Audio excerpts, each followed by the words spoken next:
Noise is off. Hello, everybody. Welcome. This is Neil. I'm Dolly. We're going to do street epistemology today. I'm going to ask Neil questions about one of his favorite topics, Sikhism. Neil, who are you? Tell me about your thing. Hello, my name is Neil. For everybody that doesn't know me on the stream, I am a British Sikh, and today I am going to discuss with Dali Sikhism, one of my favorite topics because it's my religion that I grew up in, and it's the religion that I am an adherent of today. And the reason why I feel this special connection to Sikhism is not just because of my upbringing, but it's also how it shaped me as a person growing up and how it shaped my everyday interactions with others. And when I got older, when I became more religious, it helped me understand not just myself, but just the world I live in when it comes to just current events, or when it comes to just the personal events in my life, like Mhm. new job changes, or when I find new people to interact with, and also my ethical behavior, like how can I be an even better person than I am Mhm. now. Mm. And so I'm really happy to discuss this with Dali today. Mhm. And I hope everybody on this live stream learns something from me and is able to take something positive away from this discussion. Cool. So, I'm hearing that Sikhism helps you approach and navigate life really well. That's Mhm. one of the big reasons that I just heard for Sikhism is grand. Can you tell me about uh, what about Sikhism does that compared to, say, not Sikhism or alternates to Sikhism? Okay, so with Sikhism, what makes it unique is that it helps me explain why there's so much like conflict in the world. Hmm. Like one of our first gurus, after he came out of this the lake after being divinely inspired by God, Mm-hmm. one of his first words was, "There are no Muslims, there are no Hindus," and what he meant by that is, so these are just titles that separate us, and at the end of the day, we're all children of God, Okay. and if you and the best thing to do with us is not see each other for our distinctions, but love each other for our similarities. Is Mm. that we are all deep down inside, all of us just want to reach the one, Mm-hmm. which is Waheguru. Waheguru is the name of our God, Okay. and uh, this is uh, this is one of the most important tenets I would say in Sikhism, and this is what distinguishes it from other religions, is that it doesn't matter what you believe. So it doesn't matter what kind of God you believe in, because as long as you believe in like a form of a God, then Mm. you're able to get saved in Sikhism. So what Okay. you if you're like a Christian So if I and believe in God at all, I'm okay in terms of Sikh salvation. yeah, Okay. Go ahead. yeah. So if someone is a Christian and if Mhm. someone comes up to me and asks me about Sikhism, um, I would say, if you want to learn more about Sikhism, you can. Mhm. Uh, I personally, as a Sikh, I don't want to. I'm not interested in changing anybody's religion to be. I don't like if somebody doesn't want to be Sikh, it's Mhm. fine. What I would do as a Sikh is I would help them become the best version of themselves. I'll help them become the best Sure. Christian that they could be. Um, I would uh, I would try and get him to become uh, more faithful and get him to focus more on the love of God. because there's one good story in the Guru Granth Sahib where Mhm. Guru Nanak was uh, in Mecca and he was invited to go to a mosque. Mhm. And when he was at that mosque, what he noticed was that a lot of people were saying the words, but the mind was not focused on Mm. God. Mhm. Mhm. They were just doing it just because it was just tradition. And that's Yeah. something the Guru took issue with. Okay. And that's why he said, in that mosque, he didn't say, stop doing what you're doing and join Sikhism. He never said that. He just said, what you're doing is I see that you guys are not being as faithful as you guys are saying. You guys are just saying the words, Right. and you guys should be more devout in your religion, Islam, and that way you guys will be able to uh, attain peace with the One. Mhm. Okay. Um, so he saw the problem was insufficient devotion, insufficient focus on God, and missing the point for these other labels, for these other divisions, for these other ideas. And the divisions didn't serve you. That you could be over here, you could be over here, you could be over here, and still all get to the win condition. Tell Mhm. me about the win condition. I come from a Christian background growing up, and I'm an atheist now. So my notion of like heaven and afterlife is probably Christian thinking. Yeah. What is heaven and afterlife and salvation and that sort of thing in Sikhism? So in Sikhism, we don't have a heaven or hell. What we have is if you're a bad person, you will be reincarnated, and it's all due to somebody's resistance to God's hukum. Like Mm-hmm. like say this: you if you commit a lot of bad actions, Mm-hmm. and if you're not in line with the will of God, then what will happen is those bad actions will lead you to become reincarnated into uh, Okay. maybe another being or an animal. Okay. Uh, see, the So Guru Granth another Sahib. being like another human or another human-like intellect, as opposed Mhm. an animal would be a distinctly non-human-like intellect. Yeah. Okay, like as a distinct gradient. Cool. Mhm. All right. And so, with that being said, I mean, we all, the Guru Granth Sahib says that we all go through these 8.4 billion life forms before we reach our current state. Oh, And it also says that, is that so 8 is that 8.4 referencing like the current human population, or no, it was 8.4 billion types of life forms in a descriptive structure or something? yeah, in, Okay. and it's like, it doesn't just pertain to just Earth, Mhm. pertains to like, other, other worlds as well. Okay. I find the whole reincarnation thing much more compelling than the Christian afterlife for Mhm. lots and lots of reasons. The idea that uh, it really appeals to my sense of fairness that if I'm going to have an afterlife notion, I I like the reincarnation one the best. Mhm. Sapper asks, how does one come to know the will of God in order to become in line with it? Guess a good question. So one comes to know the will of God uh, from God's revelation, and God has made revelations with many different people, like the Jews, Hmm. Christians, Muslims, Hindus, Jains. The way to know the will of God is by discovering God, and that is through religions.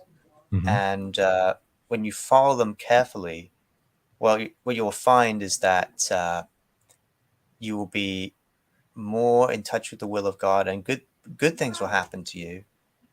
and also, Is the um, test for that I'm in goodwill with God that good things happen to me? mhm. Is and if bad things are happening to me, does that mean I'm probably not in the will of God? Yeah. So if you're not, if bad things are happening to you, it does mean that you're not in uh, the will of God, and it probably because like you're doing a lot of bad things that are generating a lot of bad karma, Mm-hmm. and that will definitely affect you in the next life. But we all have like a certain destiny, and Okay. everybody, uh, our whole goal is to get back to the one. Okay. And so the good thing with reincarnation, it gives you many different opportunities Yeah. uh, to become enlightened and become like uh, a very good person that's Mm-hmm. very God fearing.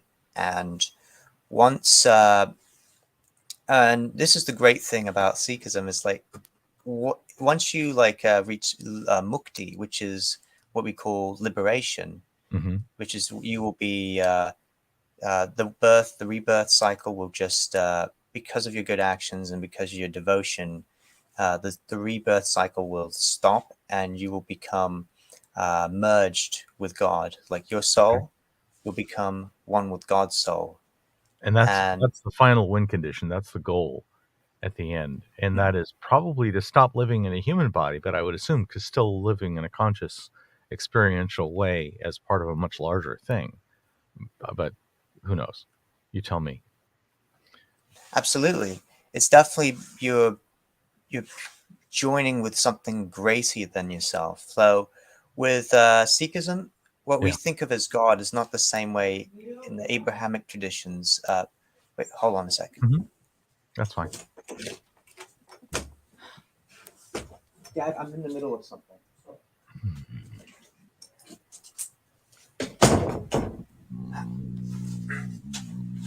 Sorry about that. Fine. Sorry, sorry for the All pause, good. ladies and gentlemen. Hmm. Um, okay, so as I was saying before, so what it is in Sikhism, the Hmm. concept of God is that God is greater than creation, and Hmm. creation exists within God. So uh, God is like a giant circle, and the universe is a smaller circle within that bigger circle. Yeah. So the universe is entirely contained within God, and then God is a superset of that and has some properties that are beyond the ordinary universe. Yes. Mhm. Hmm. Hmm. Okay. Cool. Um, outsider test. This is somebody coming from looking at comparative religions, and they say, "I've got this religion over here, yours, that says uh, all religions, or maybe not all religions, but many religions have a useful path toward this oneness, toward the win condition, and therefore we don't have to argue with them about the details. And this other religion says, no, absolutely, there is only one way, and it's exactly our specific way. And you have to be in this pew, in this church, on this day, and do this ritual. Okay, so there's a gradient there. How Mhm. do I decide where on the gradient is the right place to be? If I'm completely permissive, I could be wrong, and maybe the reality is over here. How do I choose? Okay, so when it comes to other religions saying like my one is the only true religion, like Mhm. and we have stories about the gurus talking with people like this, specifically Muslims, because those were the group of people in India at the time uh, that were saying like this very exclusive, like we are the ones who have like the truth and everyone else is I wrong. hear the song. We are the children. And it's like, Yeah, and so in terms of like those types of people, Mm-hmm. What we say as Sikhs is those people have been influenced by the five thieves, Oh, and ooh, five those thieves. Is that part of that thing that you could just share with me? Is that on the screen? Let me absolutely, yeah. pop that up Let me see if I. there. At is this is the five thieves: ego, lust, anger, attachment, and greed. Uh-huh. Okay, please go. Tell me about that. Okay, so what the five thieves are those things that keep you away from God, Mm-hmm. and those things really affect like other people and how they think, Mm-hmm. like especially ego.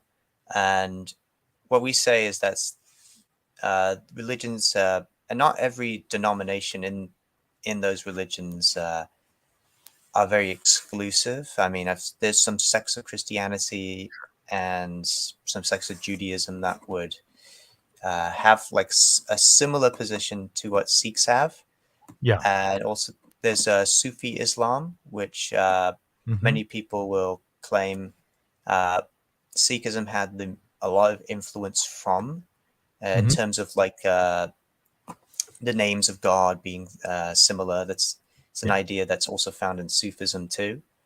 Um, but yeah, in terms of like the ego, it's because of somebody's ego that they've fallen away from God, and that's really affected the Okay. doctrines of other religions, and it's what made them full of chut, as we would call them, Okay. falsehoods that began to permeate those other religions and keep them away from like the words of God.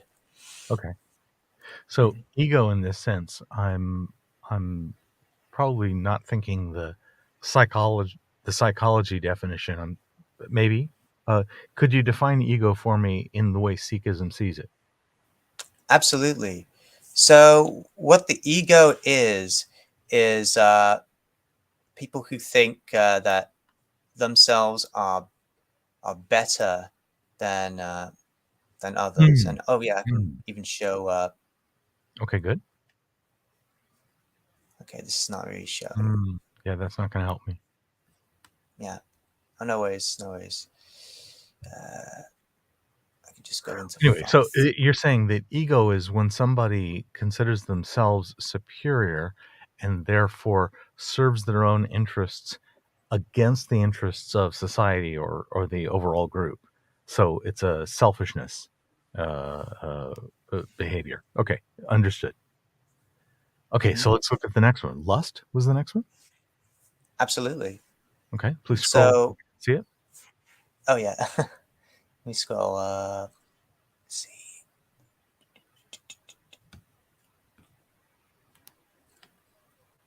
So lust right here. Yeah. So lust. This is something that also keeps somebody away from uh, the the light of God, Mm-hmm. in the sense that uh, they want to get instant gratification Mm-hmm. and not see like the long term effects that it would cause on somebody's soul. Mm. So like somebody who just wants to just be promiscuous just because they can, Mm-hmm. and that in of itself will harm the connection in to God.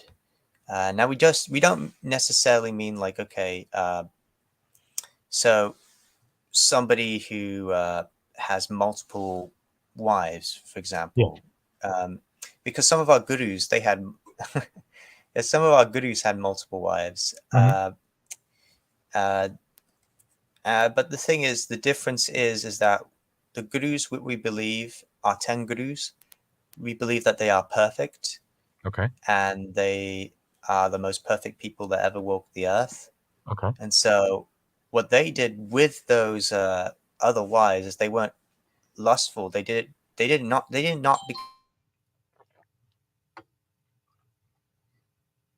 Oh, I've lost you.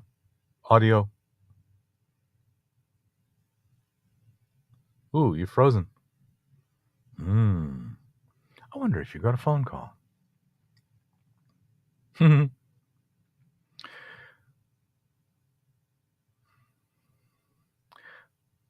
Ooh, sorry. Ouch. Crashies. Huh. Can you see me? There. Yes, now you're back. Yay! Welcome back. So, we were talking about 10 perfect people, and that they, with their additional wives, were not lustful, and therefore that was cool. Could you tell me about the? Okay, I came from Christian. I also was a Jewish convert from 2000 to 2007, so I'm very familiar with that zone of things, and a little familiar with Sufi, not much. Um, could you tell me about Sikhism's opinion about what is appropriate sex? I'm, I'm Okay. I'm hearing something like a monogamous thing is the preferred state. Yes. Mm-hmm. Tell Yes. So monogamy is what we prefer as Sikhs, me. even though, yes, there were exceptions in our history. Hmm. But those exceptions, they did it for the good of the community, the Panth.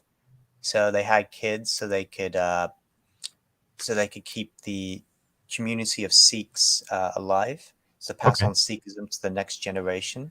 Yeah. Yeah. So that would be Consensus is the important. Hmm. yeah, that would be the exception. Also, what the appropriate and the most desired relationship for Sikhs is a monogamous relationship. Okay. Now, it doesn't necessarily have to be heterosexual. Oh, It could nice. be it could be homosexual, Hmm. um, and you could still find you could still not be lustful if even if you're homosexual. Mm-hmm. What is the downside of lust? And could you define lust for me so that I understand how Sikh sees it? Hmm. Absolutely. So I got the definition on screen. Hmm. So uh, pleasure, sexual gratification, sexual fulfillment, pleasure of the senses, desires, eros, or the aesthetic enjoyment of life. So Hmm. it goes in with the ego, like I want this because I can, Hmm. and I want this because it will give me pleasure in the moment. Right. Right. So what I, seeks I hear I hear the issue is when it becomes excessive and costly. Yeah. yes. Okay. And where do you define the line of excessive and costly as relates to Sikh goals? So where it becomes excessive is if you are like for example you're in a relationship Hmm. and you commit infidelity a lot. Hmm. You cheat on your girlfriend or your Hmm. wife, and you're not honest with your wife about any of the relationships that you're engaging in, Oof. and that causes and when you and if you do get caught, it would cause fracture within your relationships, Hmm. and it would harm you in the long run. And Yes. so Yes, that would what's definitely. what Sikhism, it says that you shouldn't do that. You should be in a loving relationship, and if you're in a monogamous relationship, just don't cheat on your girlfriend or spouse Hmm. whatsoever, because that's not going to lead to the best outcome for anybody. Yeah. And it's it doesn't get you closer to God. Um, Right. Definitely would not get you closer to God. I'm firmly of the mind that cheating is about lying, and in my environment, it's not so much about sex; it's about lying about sex, and complete agreement in that. I'm interested in understanding um, where my sex becomes troublesome, mhm. uh, and let's assume that I'm in a committed relationship, and would sex in that committed relationship be when does sex in that committed relationship become a problem to me achieving this overall oneness? Okay, that's a good question. So let's say if you're not don't have infidelity, but Hmm. you are not a good person to your spouse or Hmm. your girlfriend, and you just seem to just use them for that specific purpose. Ah, okay. You don't listen to their needs. You Mm. don't understand the wants. You don't understand what the desires are. You don't know your partner as a person, and that itself would be a really bad action Yeah. because what you're doing is you're using somebody for the means to your own ends. Hmm. And what Sikhism says is that you shouldn't do that. You should treat somebody as a means to their own ends, Hmm. and you should treat them as if you. It says this in Sikhism that every man is to see every woman, regardless of who they are, as their sisters or mothers, and that's the type of Okay. respect that you should give to every woman. That really rules out sex. Sisters and mothers for me are the definition of women who I should not look that way at. Go ahead. Yeah, but I mean, yes, I know that, but I guess what I was trying to get at was that see, respect them as if you would respect your family members, but Mhm. don't literally see them as a as a as your sister, because Mhm. obviously we're Okay, not so genetically related. I shouldn't take that metaphor too far. That's fine, or the analogy. Uh, yeah, good, good. So if I'm managing to treat my partners with deep respect and caring, and the sex is secondary in that relationship, then I'm probably keeping it at the right level. Absolutely. Good. All right. Fantastic. Uh, how about the next one? We have ego. We have lust. What's the next one on the stack? Absolutely. Let me just bring that up. So we have greed. We also have attachment, which is another Okay. big one. Okay. Attachment. How is that distinct from ego? So what distinguishes this from ego is about like the attitude of like I'm superior, whereas more as what of what we call attachment means that simply seeing the transient as permanent. Ah, So okay. see, like seeing that this world is the only uh, only world that it's seeing that this life is the only life we're going to have. So, Okay. and we can see this metaphor throughout a lot of our lives. Like when we grow up, sometimes we don't keep in contact with the same friends. We may Right. not have the same professions. Hmm. So what Sikhism is saying is that we shouldn't be uh, too attached to our uh, worldly desires, worldly possessions, Hmm. um, whether it be the goal that we have or the relationships. Because at the end of the day, when we die, those people are not coming with us. Right. So we have to be comfortable in the fact that this world is temporary. In 2023, I went through a process this year of clarifying and typing out my goals. And it seems like my goals outside of my own inner circle now are to make the world better for grandchildren. It's a thing that survives me. I hope that's in line with what you mean. Absolutely. Go ahead. Yeah. And so, with that goal in mind, you're making the world a better place for the next generation. Hmm. But what we also mean is that seeing that, like, let's say this, you have a relationship or kids. When you die, when you go into the next realm, like, when you reincarnate, if someone's bad, those same people are not going to be in your life anymore, Right. Right. and you'll have a new set of people. Yeah. Um, or I've if broadened you're it from my grandchildren to grandchildren. So yeah, it's obviously the vast majority whom I've never met and never will. Mhm.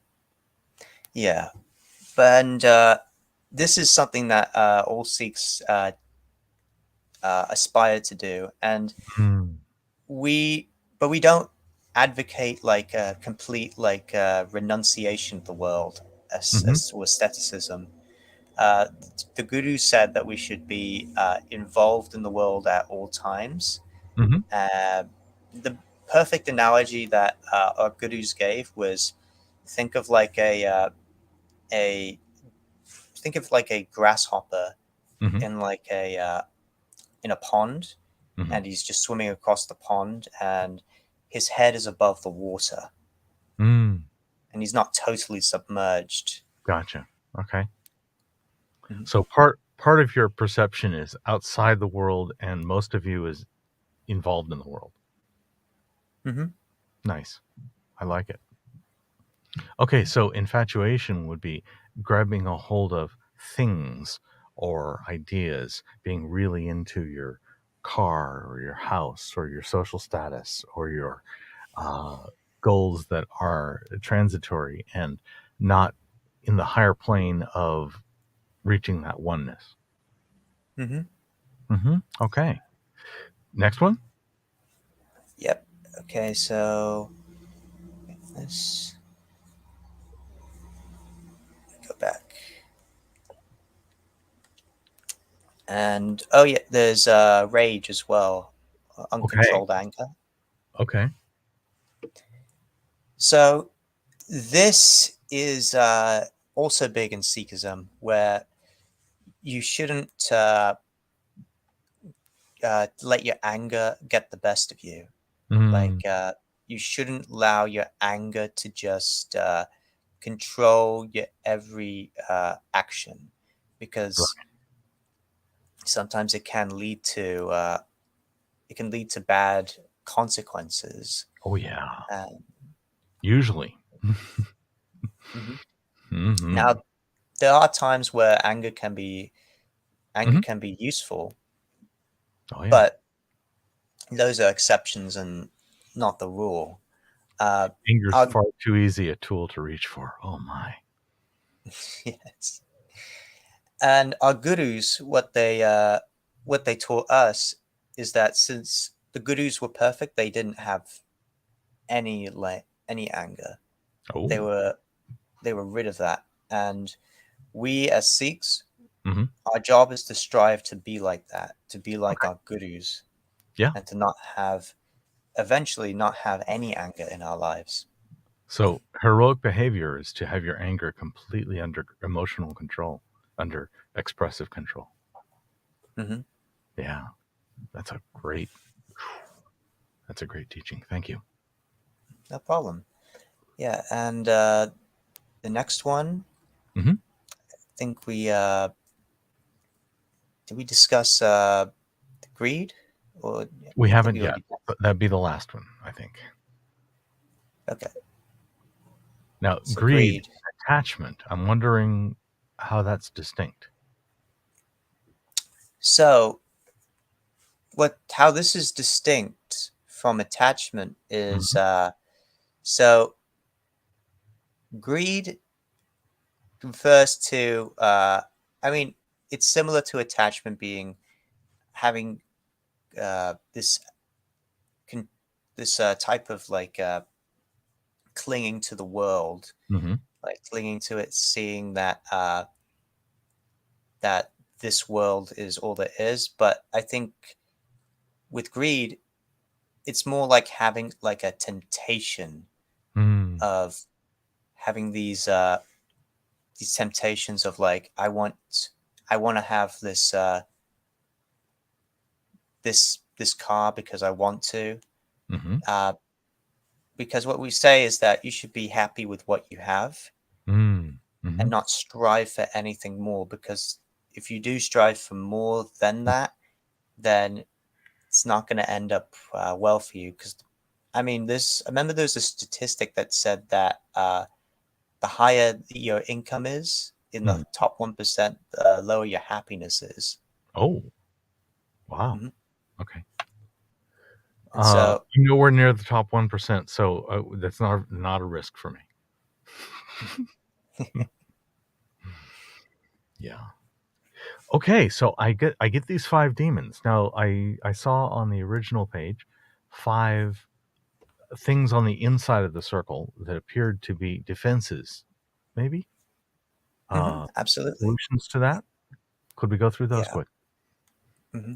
or not quickly? It's your show. It's cool. It's cool. Yeah. So these are the 5 virtues. Okay, These are the 5 things that get you closer to God. We call them the 5 treasures. 5 treasures. Uh, Okay. and so what they are is compassion, Hmm. truth, Hmm. contentment, humility, and love. Hmm. Okay, how are those distinct from each other? Okay. They're So very overlapping in my thinking. it is that there's a lot of overlap between them. Hmm. So uh, I would start with truth first. So Thank you. what we mean by truth is not necessarily like you could tell the truth and you could say something truthful, but what's better is truthful living. Like, in other words, practicing what you preach. Hmm. So, Yeah, that's my 4th epistemology. That when you see how people behave, you can actually measure their values as opposed to absolutely. what they say. Hmm. Mhm. Yeah, and Go ahead. this is a big tenet is in Sikhism, and this is what all Sikhs uh, strive for Mhm. is to not just say what is truthful, but be Mm. be truthful themselves. Like, Mhm.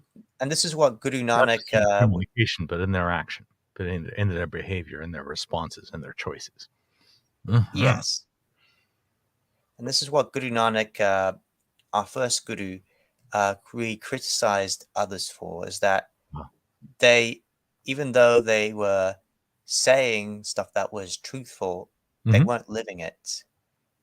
And so, with us as Sikhs, what's important, and this is why it's a big tenet in Sikhism, is not just uh, telling the truth, but also living the truth, like doing Japsi Sahib, Mhm. Satnam, waking up at 3 a.m. to do Mhm. your daily prayers, and also uh, going throughout your day, making an honest living for yourself, Mm. and then sharing the fruits of your labor with others. Mhm. Mhm. Mhm. Cool, cool. Okay, so And that's truth. Next one. mhm. And so there's compassion. Okay. So what compassion is this quality where you you have sympathy for others, but also stand up for what is right. Okay. Uh, Heroic. Good.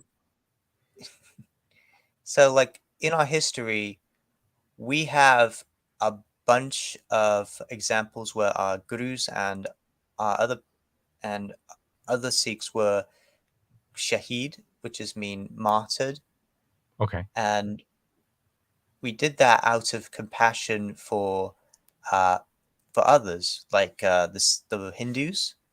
Um, when the Muslims wanted to exterminate the Hindus, we Mhm. refused, Yeah. and this was our way of upholding this one virtue in Sikhism, which is compassion. We Who have died and whose choice was it? one of our gurus died. I Okay. believe it was the ninth or eighth guru, and he he said I do not want you guys to persecute the Hindus. Instead, take my life. And Okay. so his Okay. So self. he offered it, and other people took him up on it. Mhm. Okay. Thank you.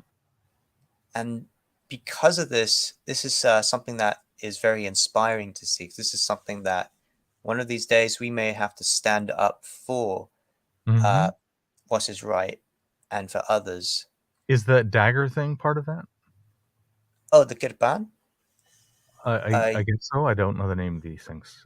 It's in your Sikh emblem there, the two daggers, Oh, yeah. So or maybe it's that's, not a dagger. It's a ceremonial knife, right?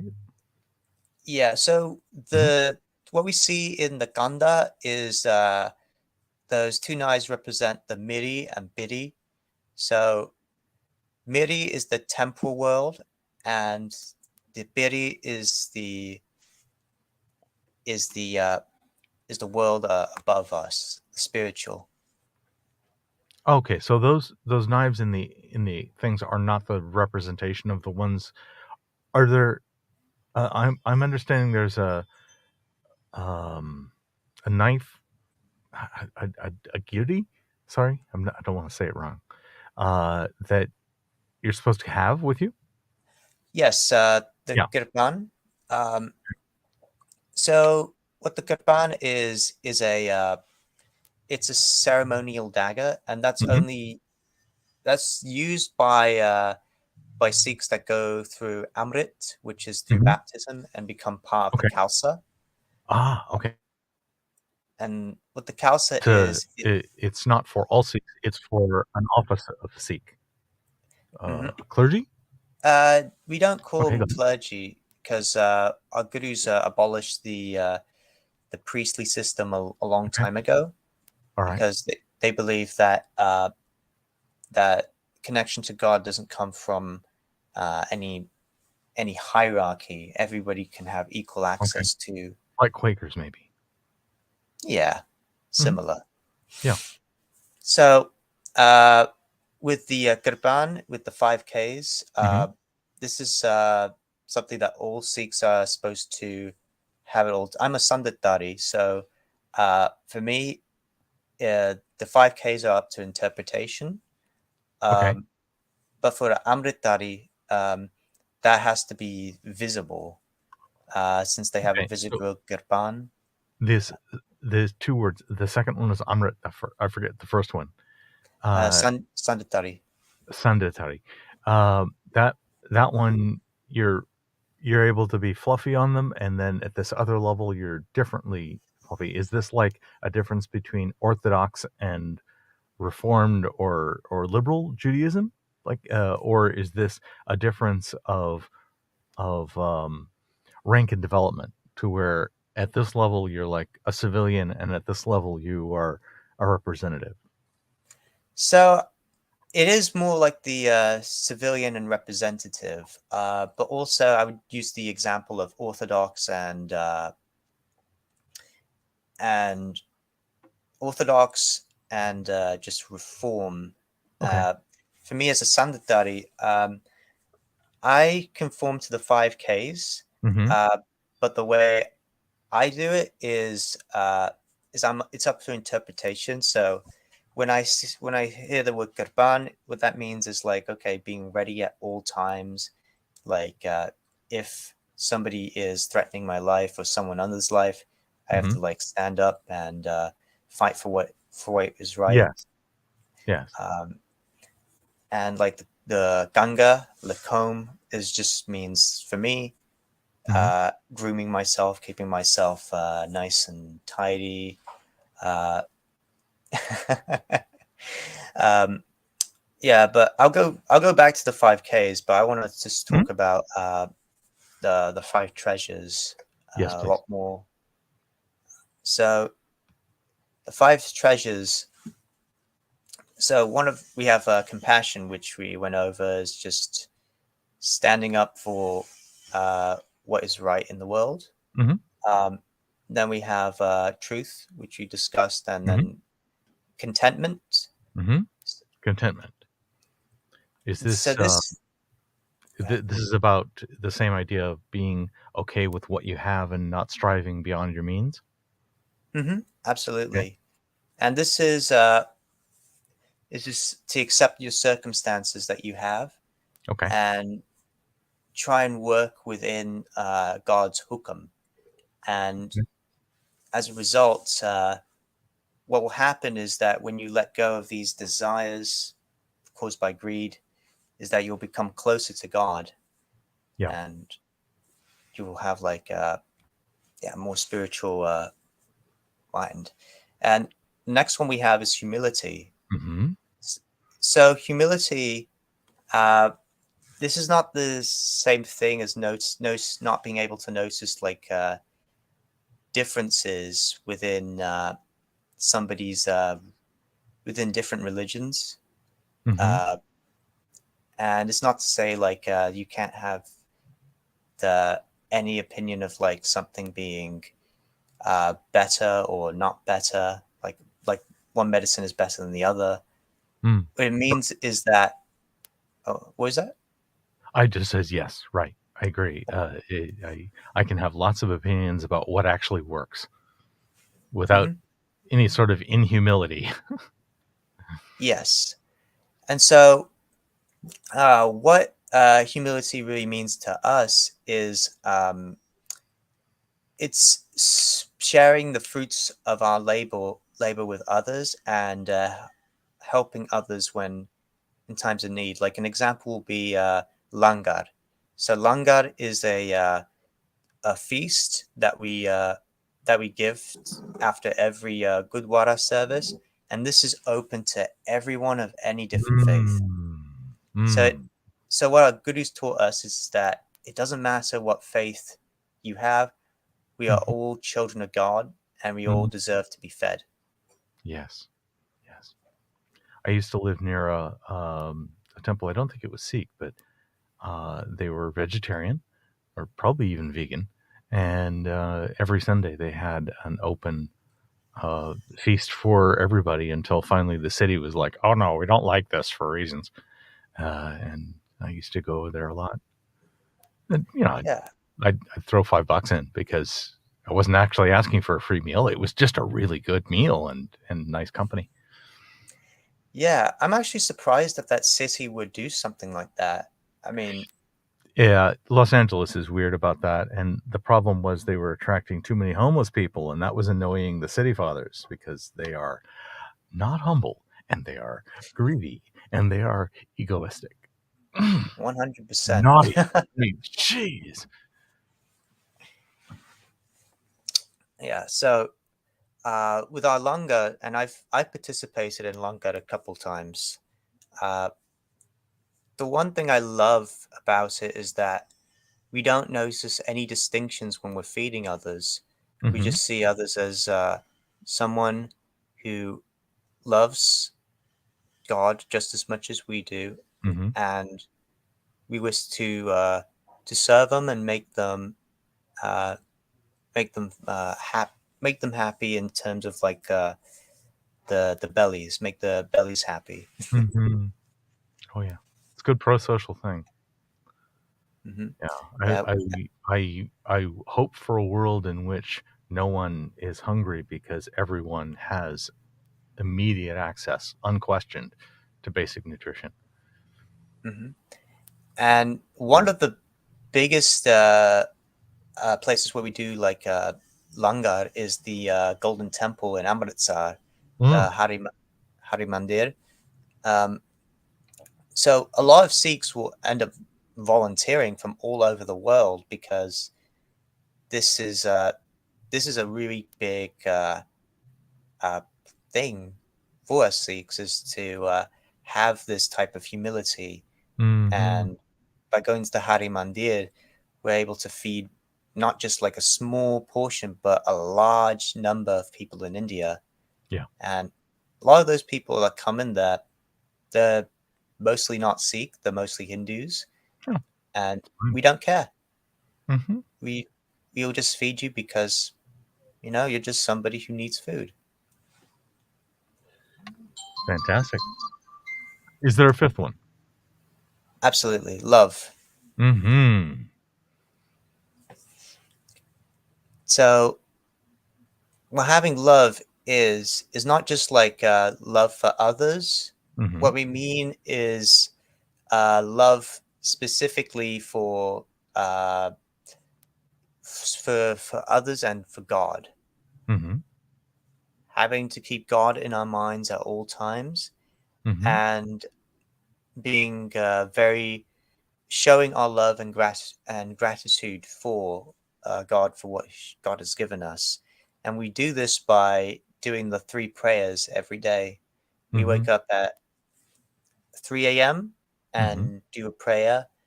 Then at sunset we do a prayer, and then Mm-hmm. right before we go to bed we do a prayer, and that is how we show love for God. Why is the And alarm clock at 3 a.m. important?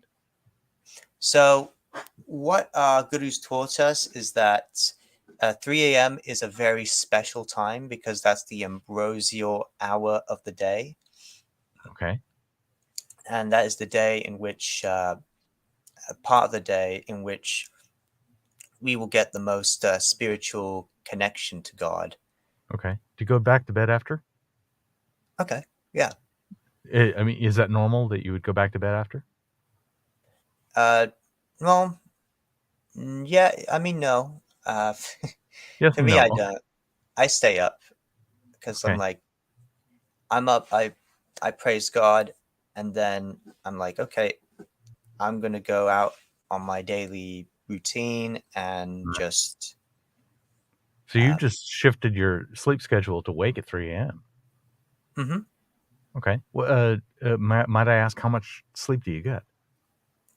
I get about like 8 hours. Okay. I try to get Good. 8 hours. Most sometimes I get 6 hours, Okay. So but you go to bed soon after sundown. I do as well, yeah. but I've been maxing out my sleep on purpose. Um. Anyway. um.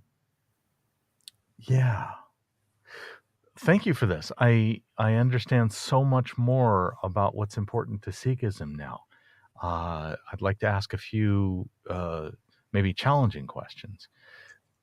I Yeah. ima- Imagine that there were uh, an 11th guru. Is that possible? That there could be an 11th guru? I'm No. sorry. No. 10 is So absolute limit. yeah. So the reason why it stops at 10 is because the last human guru, Hmm. Guru Gobind Singh. So what Uh-huh. he did is he passed on the guruship to the Adi Granth, Hmm. making it the Guru Granth Sahib. Um, and that is our eternal living guru. So Is that's the a group of not the 10, but a group of gurus that now take that role. no. So the Guru Granth is the book. So I misunderstood. Thank you. Okay, so the 10th one said, "I am the last, and the book is all of your gurus for going forward." yes. So Oh, the 10th Guru said is that the Guru Granth Sahib is the Guru going forward, and the reason why he passed it onto the book was mhm, because people in the future would claim to be the next Guru, mhm. and they wouldn't really be uh, leading the Sikhs in the right direction. So he passed it on to the book because that will make sure that Sikhism doesn't branch off into other different Okay, religions. nail Like, it for down. example, Nail yeah. it down when we know it, and get it concrete, and push that forward in time. Okay. Mhm. Uh, Also, it has happened in the past. Like the first guru had, he passed on the guruship not to his son, but to somebody who was in his congregation. The reason Ah, why he did that so was was because the sun usually the next guru? no. So No. the son. wanted to be the next guru, but the guru he said that he doesn't want nepotism within Sikhism, Okay, and good. so were you going to say? I said good. Yeah. Yeah. So yeah, but instead, what happened was one of his sons didn't like that, and he decided to form his own Mm, religion. okay. They're still around. They're called the Udasis, Uh-huh. and they have uh, they have their own set of gurus. And but the thing is, we don't consider them to be Sikhs because the their traditions have really branched off of Sikhism into Okay. like something completely different. This gives me an opportunity for the hypothetical that I want. Now, Okay. this is going to make you work. What could you learn tomorrow? You don't think is true. You don't think it's true today. That would lead you to think that the Adasis are slightly more right than they are. Maybe move them close to truth and value with Sikhism. Okay, that's a little bit tough because Hmm. the Thank you. Udasis, they their beliefs are fairly different, and some of them don't even claim to be Sikhs anymore. Right. Um, so I think what would move them to be closer to the Sikhi would be uh, it would be to don't follow this nepotistic model of of guruship. Okay, so if they got rid of the nepotism part, that would help a lot. Mhm. Go ahead. Yeah, if they got rid of the nepotism, and also a lot of them nowadays have embraced polytheism, which is Mhm. something that uh, Sikhs reject. We only restrict monotheists. So getting them to come away from polytheism would be Okay. another win. Why Uh, why do you why do you prefer monotheism to polytheism? What is the reason behind that to think that that's a pass fail? so the reason why the gurus rejected polytheism is Mhm. because polytheism is it's splitting up uh, God into different parts, Mhm. and it's also the result of Maya. Like what we call Maya is this illusion of the world that's Mhm. caused by our own egos.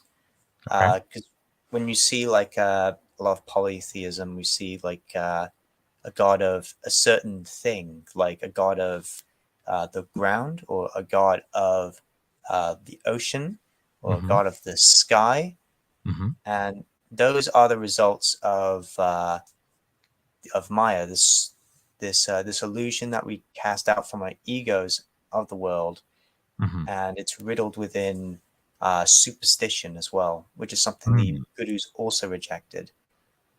Um, Mm. and so, I'm yeah. hearing that the reason why you reject polytheism is that the gurus said that polytheism is an illusion caused by the demons, caused by those bad things. Uh,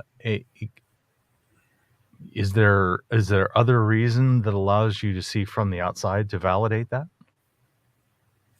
So what we to validate this, um, so when we see like and I'll give you a good story from the Guru Granth Hmm. Sahib, like what so like when the first guru was Hmm. growing up, he was growing up in a Hindu household, and they wanted him to do all of these traditions. Hmm. And yes, what? Why should I do them? And they were like, "Oh, these are traditions. This will be good for like this certain god by doing this certain practice." Hmm. And he was like, "Well, the Muslims don't do this." And so he was like, "Look, if this is specific, Hmm. and they are also saying this is specific, then for me, none of them none of them can really be specific. Whatever, Right. like, You'd have to look for the common overlap, and only in that overlap could you have something that was necessary.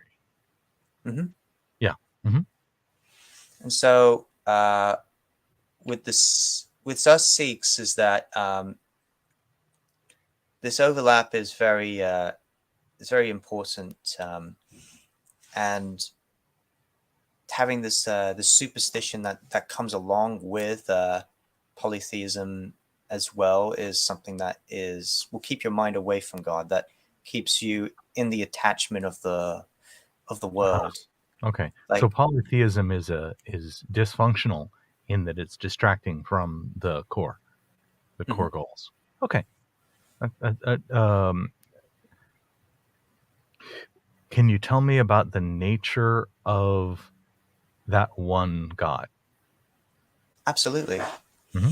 So what we believe in Sikhism is God's nature is shapeless, Hmm.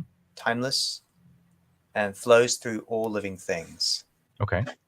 And so, what our conception of God is that God is one, Hmm. and God is found within me, Hmm. you, and everybody, everything. Okay. Uh, every rock is like there's this one analogy I remember with a rock. So uh, someone says that this certain rock is holy, and Hmm. this other rock is not holy. Mm. Well, the gurus say, well, that doesn't make sense. If that one's holy, then surely the other one must be holy as well. So there's no distinction. All Mhm. right. Got it. Very good. Christians think that God is three parts: Father, Son, Holy Spirit. Are they mono or polytheist? So what we consider them to be is we consider them to be polytheists, Hmm. much in the same way with Hindus, since they also believe that the creator, destroyer, and sustainer are in three parts. Hmm. Um, they're inhabited. It's one single deity that's Huh? split up into three Like three different. faces. Yeah. Yeah, and Yeah. so we as Sikhs reject that, and we say no. God is not just three of a pair. Uh-huh. God is one. He's the creator, destroyer, and the sustainer, Okay. all in one. Very good. Um, Imagine I had a religion. I bet there are some that believe in a monotheist God, maybe Zoroastrian, uh, uh, and that there is a second God that is in conflict, like Satan or devil or a negative, a demigod. I'm thinking of several religions. Would they be polytheistic in your worldview? So the Zoroastrians, I would say, yeah, the Zoroastrians would be polytheistic Okay. because they believe that in the Amenta Spenta, I believe it's called. I don't know the names of these things very well. So I suck I've at I names. I'm good at ideas, but names don't stick. it's cool, it's cool. Um, so yeah, the Amenta Spenta, I think that's called, and that is saying that God is seven different people that are also one. We we don't really accept that as Sikhs. We see that as just as much as polytheism as the Hindus are. And so, what we consider to be like monotheist, closer to ours, would be something like Judaism or Islam, uh, and those would Yeah. be closer to our our belief system. Like, remember this one saying by Guru Nanak that said, "The Hindus are blind and the Muslims see with only one eye." And Mm, mm, mm, mm. and so the Muslims, they're right. They're right in a sense that there is one God, and but the thing is, the one eye blinded because they see God as out there, but Yeah. we see God as everywhere within Yeah. within us as Sikhs. So as an atheist, I probably have both eyes closed. I'm an agnostic atheist. I'm not certain that there's no God. I just think the likelihood is low. Though the way you're defining God, if I don't concern myself with too much of what creator means, is easy for me to believe exists. That's a most reasonable God in my stack. What advice do you have for atheists about how to live the best? Um, Maybe that's partially getting one eye partially open, or maybe that's learning how to live blind. So, what our gurus taught us is that in our scriptures Mhm. we have ways on how to be a good Hindu, how to be a Mhm. good Muslim, how to be a good Jain, how to Mm. be a good Zoroastrian. Mhm. So what we do is what we would say to an atheist: be the best ethical person you can, and if you can open one of your eyes to God, then that would be great. Mhm. But I can't I can't change anyone's mind. That's one thing Mm. I've learned from uh, from the I West. I hope to change your mind about that. Please continue. Okay, so I can't change people, but I will help people Mhm. become the best versions of themselves. Mm. And let's say this: an atheist dies, lives a good moral life, and okay, so he gets reincarnated into another loving family. Still, good things will happen to him, but also he let's say he comes to uh, he comes to the point where he believes that okay, God is real, Mhm. and then when he dies, then he'll become one with God. So for me, if someone doesn't believe in God, it doesn't matter. What matters is if they are the best person in this life. Mm. Mm. Mm. Mm. Mm. Thank you very much for this. I really appreciate this conversation, going through 5 things: the ego, the lust, attachments, all those things that distract us from being the best ethical person we can be, um, and those 5 defenses: the truth, compassion, trust, love. Trust? Sorry, not trust. Trust wasn't in that list. It's sort of in that list. Uh, but all of the pro-social ways in which we get there, I really, really like the the Sikh tone in all of this, and I appreciate it muchly. Do you have any summary that you'd like to leave us with? Absolutely. So um, I would like to say that with us as Sikhs, we've been through a multitude of persecutions, and we still Hmm. survived. And our universal message to all of humanity is uh, just be good, and let's all help each other because we are all children of God, and we all deserve respect, love, and care. And if somebody is not a believer, it's okay. In the next life, they will come to uh, the belief in God. But in this life, what really matters is doing good, living your truth, earning money through honest means, and then sharing that with the rest of the world around you. And that's the universal message of the Sikhs. And this is what we all strive to do, uh, and we will continue to do in until we are no longer. Hmm. Niels's channel is right down in the description, and I am subbed, and I look forward to seeing what he tells me. I have really valued this input today, and I will try to take it on and see if it improves my ethical situation. I do hope that you're right. I would like to have reincarnation rather than annihilation. And good. I hope you're right. Thank you. Thank you. All right. Thank you. And if we both wave, the thing will the AI will cut off the broadcast. Okay.